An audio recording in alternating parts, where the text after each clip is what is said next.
I don't know that is a big deal, but maybe. I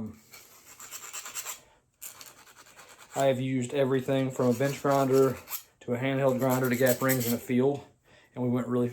We have been 450s in the 8th on engines that I have put together in a field. So it's really more about the hands doing the work than it is about the tooling when it comes to this, as far as I'm concerned.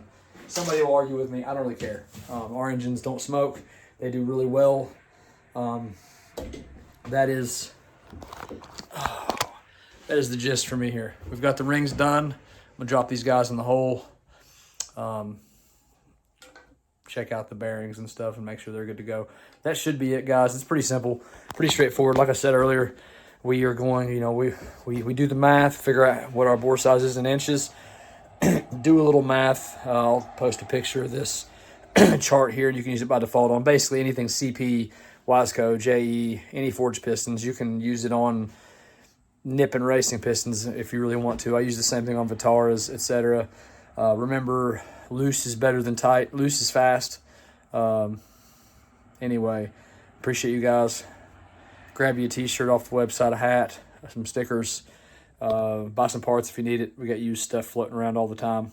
New stuff all the time. Try to keep as much stuff in stock as possible. Love y'all. Have a good day.